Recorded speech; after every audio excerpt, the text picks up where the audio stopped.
Na Toyota, declaramos otimistas em relação ao amanhã, porque sabemos que já o estamos a construir. São projetos como um Toyota Uma Árvore, que já plantou mais de 200 mil árvores em florestas portuguesas, ou a iniciativa Um Toyota Uma Missão, que apoia instituições de solidariedade social que nos mantêm em movimento para chegarmos onde queremos, mais além. Conheça os projetos Toyota que estão a fazer mover o mundo em toyota.pt.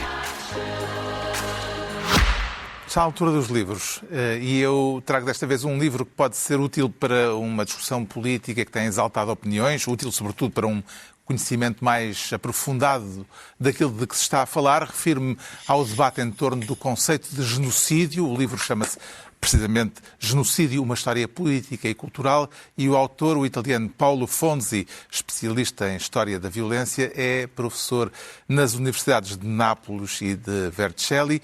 Como o próprio autor faz questão de esclarecer logo nas primeiras páginas, este não é um livro sobre o que é o genocídio ou para debater em concreto casos recentes.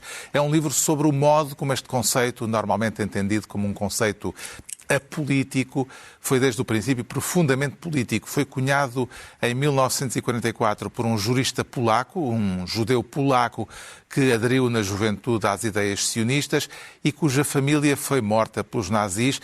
E com este pano de fundo, esse advogado, Rafael Larkin, empenhou-se em propor o conceito de genocídio com um caráter universalista, em grande medida a partir da sua própria experiência e da tragédia do Holocausto. A ideia viria a ser objeto de uma negociação muito complexa, em que as grandes potências, Estados Unidos e União Soviética, potências da época, fizeram questão de delimitar o conceito, tornando-o menos abrangente do que a proposta original. Essas negociações culminaram na Convenção de 1948, que foi adotado pelas Nações Unidas e entrou em vigor em 1951. A tese central deste ensaio é a de que a ideia de genocídio funciona como um absoluto moral, dissimulando, no entanto, a sua natureza política. É por isso, e este é apenas um exemplo recente, que tanto Putin o usa para justificar a invasão da Ucrânia, como a Ucrânia o usa para denunciar o que está a acontecer e a invasão russa. Genocídio, uma história política e cultural, de Paulo Fonzi, tradução de José J.C. Serra, um livro das edições 70. O João Miguel Tavares levou de viagem Memórias da Revolução Portuguesa. Exatamente.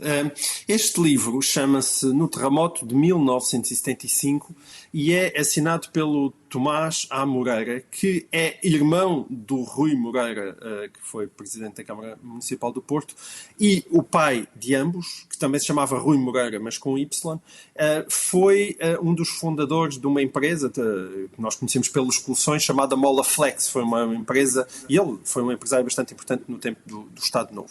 E aquilo que aconteceu foi que após o 25 de Abril, ele foi, sobretudo naquele verão quente, muito acirrado, ele foi uma daquelas pessoas que foi vítima de uma prisão cujos termos nunca se compreenderam, dela nunca resultou nenhuma acusação e o pobre homem esteve 8 meses preso, enfim, acusado muito vagamente, mas sem nada de concreto, de atividades contra-revolucionárias. A originalidade do caso Rui Moreira é que em 27 de junho de 1975 houve uma manifestação no Porto de mais de 1000 trabalhadores dessa empresa exigindo a libertação do seu patrão. E, portanto, isto significa que estávamos em pleno verão quente a ter milhares de trabalhadores a pedir às forças revolucionárias que libertassem o seu patrão porque aquilo estava a dar cabo da empresa. E estas é o tipo de histórias que nós muitas vezes não ouvimos contar, os abusos de que muita gente foi alvo no pós-25 de Abril, em que houve centenas e centenas de prisões sem culpa formada, são um dos aspectos que faz falta a historiografia mergulhar nisso e apurar o que é que se passou. E eu acho que este livro é um excelente contributo para esse processo. O Pedro Mexia traz a biografia de um facínora. Sim, não é exagerado dizer assim, porque às vezes fala-se de se há colonialismos piores do que outros, melhores do que outros, uma coisa é certa, há colonialismos piores do que outros, e o belga foi terrível porque, por uma razão, era uma nação relativamente recente, e este rei, Leopoldo II, rei dos belgas, tenta que a Bélgica tenha uma colónia. O território escolhido é um território gigantesco, sobretudo comparado com a Bélgica, que é o Congo. O livro descreve todas as negociações e manobras e patrocínios para que, finalmente, na Conferência de Berlim, em 1885 seja reconhecido como território belga. E como território, aliás, corrijo, não território belga, mas território do rei da Bélgica, do rei dos belgas, porque não é território do país, é de seu território. Ele tratou aquilo como se trata uma coisa que é nossa. Foi um território de caça, evidentemente ao marfim e à borracha, mas também de caça ao homem, entre trabalho forçado e brutalidade policial. Fala-se entre 8 a 10 milhões de mortos e que, inclusivamente, inspirou um livro chamado O Coração das Trevas, do Joseph Conrad, que, por sua vez, inspirou o Francis Ford Coppola para fazer o Apocalipse Now, e é uma história que começa com o Diogo Cão e acaba com o Sir Arthur Conan Doyle, etc. E já agora queria mostrar, para ver como o cinema enriquece as coisas, a pessoa em que supostamente se inspirou a personagem que faz o Marlon Brando. Vejam lá se o cinema não melhora a realidade. É este senhor aqui. O das barbas? Barbas tem todos. Este sim, é o Conrad, é o que está aqui Eu não sei o que é. Se é a esquerda é a direita.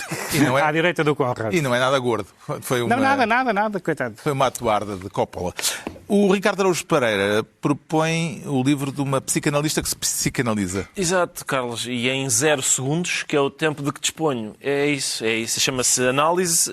O subtítulo Notas do Divã.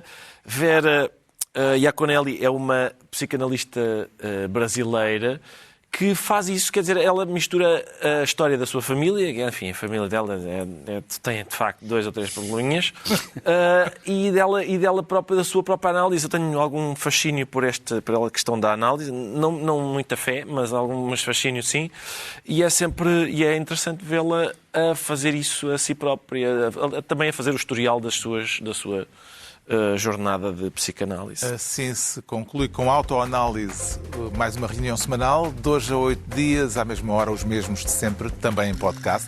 Pedro Mexia, João Miguel Tavares e Ricardo Araújo Pereira.